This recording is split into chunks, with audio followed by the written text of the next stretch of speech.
SP academy की online classes में आप सभी बच्चों का स्वागत है। आज अपने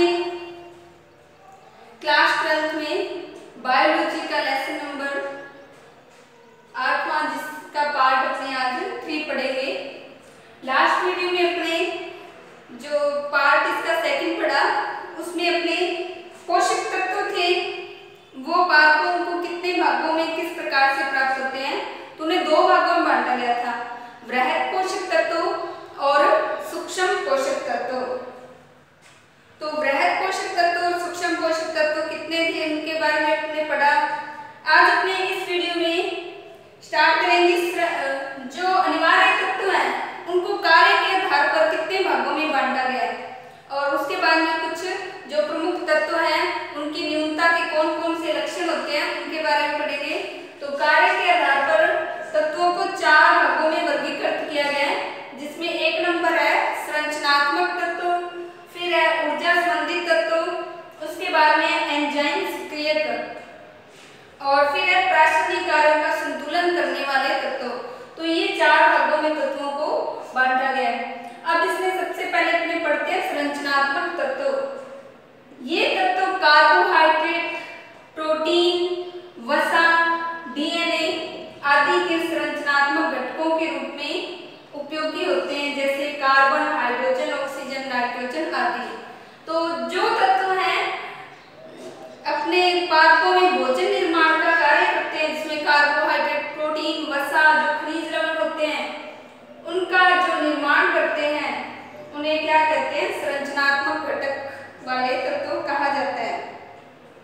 तो यहाँ वसा, डीएनए, आरएनए भी प्रकार होता है इसका, आरएनए बनाने वाले भी तत्व होते हैं। तो वो 4 तत्व है, कार्बन, हाइड्रोजन, ऑक्सीजन और नाइट्रोजन। फिर इसके बाद में है ऊर्जा संबंधित तत्व। ऊर्जा संबंधित तत्व कौन से होते हैं? वे तत्व जो पादपों की ऊर्जा से संबंधित यौगिकों जैसे एटीपी में फास्फोरस, क्लोरोफिल में मैग्नीशियम के रूप में उपयोगी होते हैं। तो ये तत्व कौन से कहलाते हैं? ऊर्जा संबंधित तत्व कहलाते हैं। इसके बाद में 3 नंबर एंजाइम सक्रियक। तो एंजाइम सक्रियक कौन से तत्व होते हैं?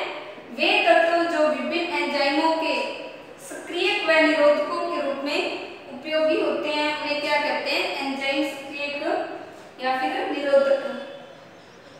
और ये एंजाइम सक्रिय क्या करते हैं? एंजाइमों का सक्रियण करते हैं। कौन कौन से तत्व होते हैं?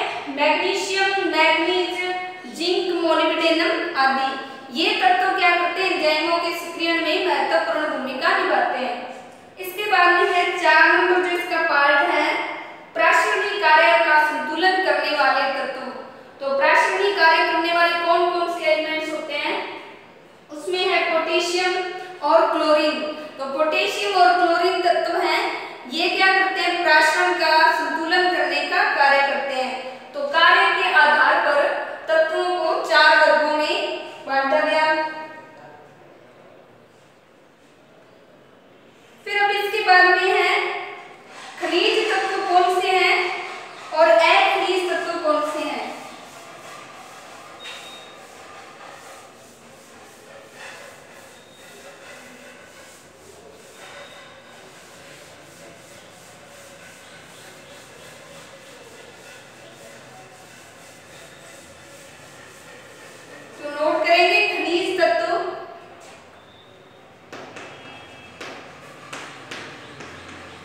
खनिज तत्व मतलब जो मृदा से मिलते हैं उन्हें खनिज तत्व कहा जाता है, जिन्हें खनिज पोषक तत्व कहते हैं जो मृदा से मिलते हैं।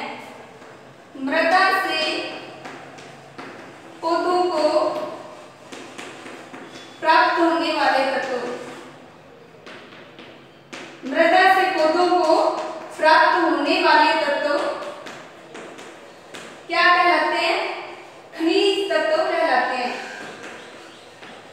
खनिज तत्व कहलाते हैं। तो खनिज तत्वों में कौन कौन से आएंगे? जैसे उदाहरण के लिए मैग्नीशियम, कॉपर, जिंक, मोलिब्डेनम आदि। तो 17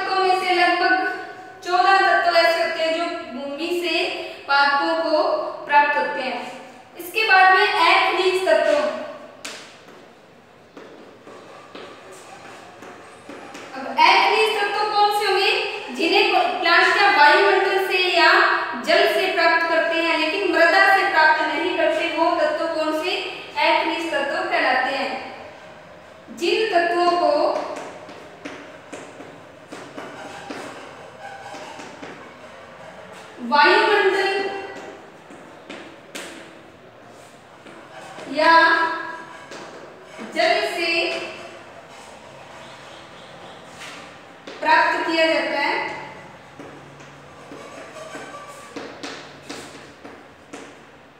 उन्हें अखनिज तत्व कहते हैं। अखनिज तत्व कहते हैं। अब ये या तो वायुमंडल से पादपों को प्राप्त होंगे या फिर जल द्वारा प्राप्त होंगे, लेकिन मृदा से ये नहीं प्राप्त होते हैं। अब इसका उदाहरण देखो, जैसे कौन कौन से तत्व हैं? कार्बन, ऑक्सीजन व हाइड्रोजन। ये तीनों तत्व हैं जो क्या पादपों को वायुमंडल और जल से प्राप्त होते हैं। अब इसमें कार्बन है, इसमें कार्बन को CO2 से प्राप्त किया जाता है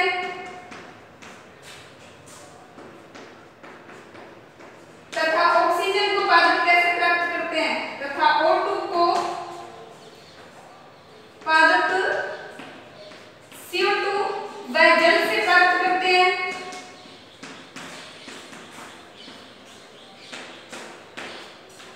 यानी कार्बन डाइऑक्साइड गैस है, उसमें से प्लांट है वो कार्बन तत्व को प्राप्त कर लेते हैं, और जो ऑक्सीजन है इसे कार्बन डाइऑक्साइड और जल मतलब H2O है, तो इसमें से ऑक्सीजन को प्लांट प्राप्त कर लेते हैं।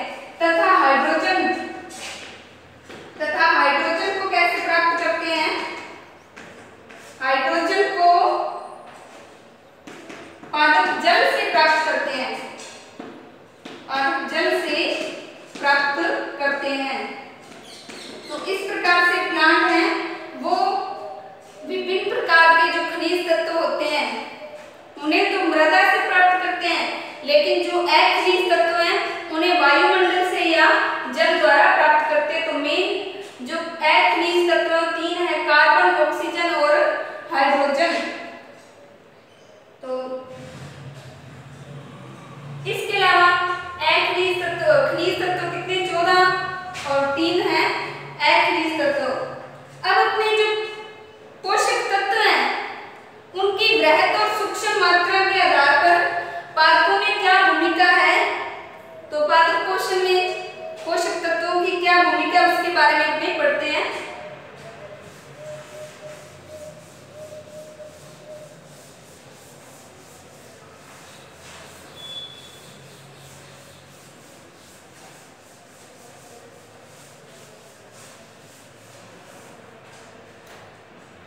पादपों में ये हेडिंग डालेंगे, पादपों में पोषक तत्वों की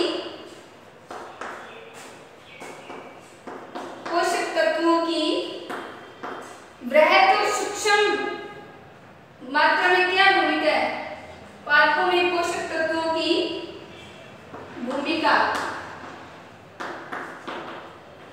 तो प्लांट है वो किस प्रकार इनसे कौन से खनिज तत्व हैं जिन्हें प्राप्त करके विभिन्न क्रियाएं करते हैं, तो उसके बारे में अपने पढ़ते हैं। सबसे पहले जो 3 इंपॉर्टेंट तत्व हैं कौन से? कार्बन, हाइड्रोजन और ऑक्सीजन, इनके बारे में अपने पढ़ेंगे। तो जैसे 1 नंबर है कार्बन। कार्बन को पादप कहां से प्राप्त करते हैं? कार्बन तत्व को पादप वायुमंडल से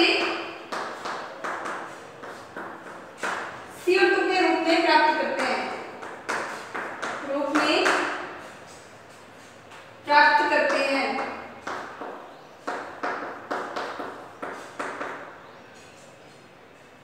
तो 1 नंबर जो होता है उसमें A नंबर कार्बन, और जो इसके बाद में कार्बन है ये क्या कार्य करता है? पौधों में जो संरचनात्मक तत्व उस रूप में कार्य करता है। इसके अलावा दूसरा है ऑक्सीजन। तो ऑक्सीजन को भी पादप किससे प्राप्त करते हैं? वायुमंडल से। इसे पादप वायुमंडल से CO2 से वायुमंडल में CO2 से तथा H2O यानी जल से प्राप्त करते हैं, जल से प्राप्त करते हैं। तो इस तत्व की प्राप्ति कैसे? कार्बन डाइऑक्साइड गैस से ऑक्सीजन को लिया और जल से ऑक्सीजन को पौधों ने प्राप्त किया। फिर जो फर्स्ट थर्ड नंबर क्या है, हाइड्रोजन। तो हाइड्रोजन को प्लांट कैसे प्राप्त करते हैं इसके बारे में अपने देखते हैं। तो हाइड्रोजन तत्व को H2 को तत्व, इस तत्व को वायुमंडल यानी या जल से पौधे प्राप्त करते हैं।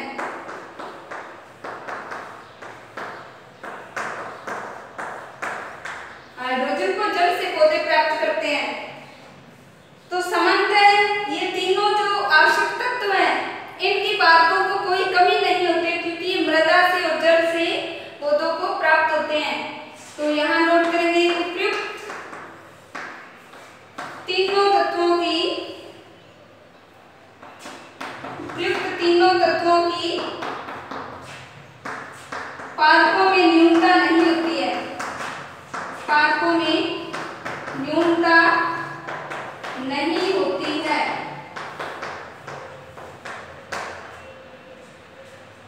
तो ये तीनों तत्वों के बारे में अपने पढ़ा। फिर इसके बाद में है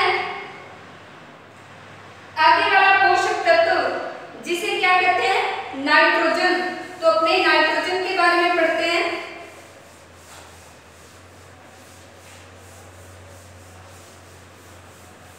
फर्स्ट नंबर में अपने तीनों तत्वों के बारे में पढ़ा जिसमें कार्बन, हाइड्रोजन और ऑक्सीजन है। अब इसमें जो सेकंड नंबर है उसमें अपने नाइट्रोजन तत्वों के बारे में पढ़ेंगे। तो नाइट्रोजन पादपों को किन रूप में प्राप्त होता है, पहले तो ये देखेंगे किन रूपों में पादपों को प्राप्त होता है। तो नाइट्रोजन है, ये पादपों को नाइट्रेट और नाइट्राइट, ये तत्व पादपों को नाइट्रेट NO3 माइनस और NO2 नाइट्राइट, ये नाइट्रेट हो गया यानी NO3 माइनस, और दूसरा है तथा नाइट्रेट तथा नाइट्रेट, इसे NO2 माइनस बोलते हैं, इसे क्या बोलते हैं, नाइट्राइट। वह अमोनिया या अमोनियम बोलते हैं, अमोनियम को NH4 बोलते हैं, अमोनियम के रूप में प्राप्त होते हैं। तो नाइट्रोजन किस रूप में, नाइट्रेट, नाइट्राइट तथा अमोनियम के रूप में प्राप्त होती है, के रूप में प्राप्त होती है। तो नाइट्रोजन इन रूपों में पौधों को प्राप्त होती है। इसका पादपों में क्या कार्य है, नाइट्रोजन का क्या कार्य है पादपों में, ये वृद्धिशील विद्युतीय ऊतकों, कलिकाओं, ये वृद्धिशील ऊतकों, कलिकाओं, इनमें पाई जाएगी, इनमें क्या कार्य करती है, और समस्त जीवित कोशिकाओं की सामान्य क्रियाओं को करती है। कलिकाओं तथा जीवित कोशिकाओं की वृद्धि का कार्य करता है, की वृद्धि का कार्य करता है नाइट्रोजन तत्व पादपों में इस प्रकार की क्रियाएं करता है। इसके अलावा नाइट्रोजन क्या कार्य करता है, अमीनो अम्ल, प्रोटीन, न्यूक्लिक अम्ल, ये फर्स्ट वर्ग है इसका, ये सेकंड है। नाइट्रोजन अमीनो अम्ल,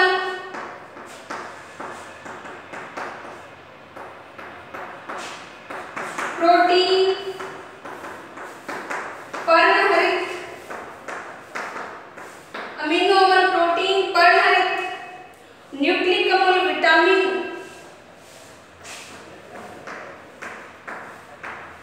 न्यूक्लिक अम्ल, विटामिन आदि का ये संरचनात्मक घटक है, संरचनात्मक घटक है। तो ये पादपों में इस प्रकार के कुछ पोषक ये विभिन्न जो यौगिक होते हैं उन्हें बनाने का कार्य करते हैं। इसके अलावा नाइट्रोजन है, इसकी कमी के लक्षण क्या हैं? कमी के लक्षण, तो नाइट्रोजन की कमी के कारण पादपों में कौन कौन से लक्षण दिखाई देते हैं उनके बारे में अपने पढ़ेंगे। तो पादपों में मुख्य रूप से नाइट्रोजन की कमी का लक्षण क्या है? हरिमाहीनता। पादपों में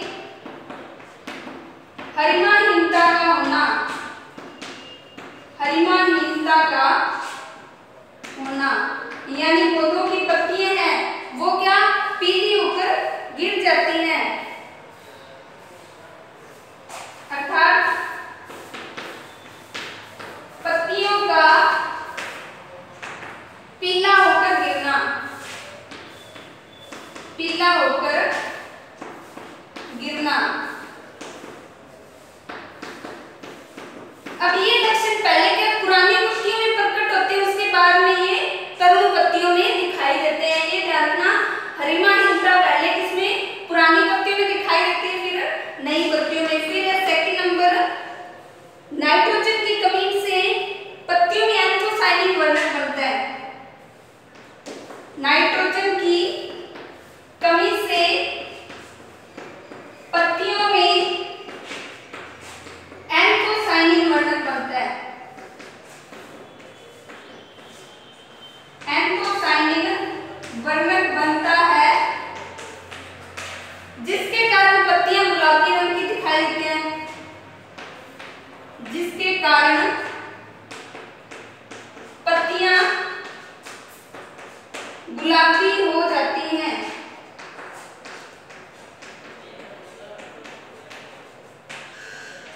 ये इसका सेकंड नंबर लक्षण है न्यूनता का। फिर इसके अलावा है पादपों में इसकी कमी से पुष्पीकरण विलंब नहीं होता।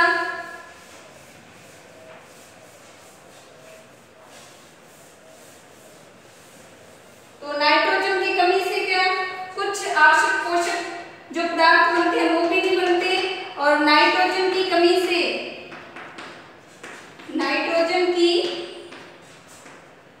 कमी से जो यौगिक बने हैं उनका निर्माण भी नहीं होता। तो नाइट्रोजन की कमी से प्रोटीन संश्लेषण,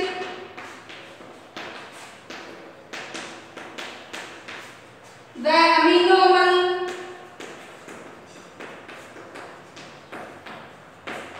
अमीनो अम्लों का निर्माण नहीं होता, निर्माण नहीं होता है।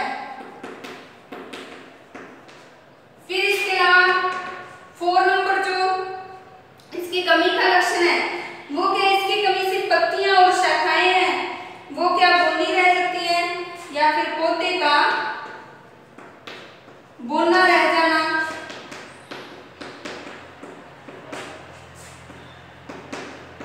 वह पुष्पों का कम बनना, वह पुष्पों का कम बनना, ये इसकी न्यूनता का अगला लक्षण है। इसके साथ ही पादपों में श्वसन क्रिया और कोश का विभाजन कम हो जाता है। पादपों में श्वसन क्रिया व कोश का विभाजन रुक जाता है, वह कोश का विभाजन रुक जाता है, रुक जाता है। ये इसकी न्यूनता के प्रमुख लक्षण हैं। तो आज अपने जो नाइट्रोजन है इस तत्व की कमी से कौन कौन से पादपों में लक्षण दिखाई देते हैं तो उनके बारे में अपने पढ़ा, और पादपों में इसके कारण किन पोषक पदार्थों की कमी हो जाती है उनके बारे में पढ़ा। नेक्स्ट वीडियो में अपने जो नया पोषक तत्व है जिसका नाम है फास्फोरस, ये बृहत मात्रा में उपलब्ध होते हैं। नाइट्रोजन, फास्फोरस, पोटेशियम, कैल्शियम, तो कुछ 9 तत्वों के नाम आपको बताए थे उनके बारे में अपने पढ़ेंगे। तो आज आपको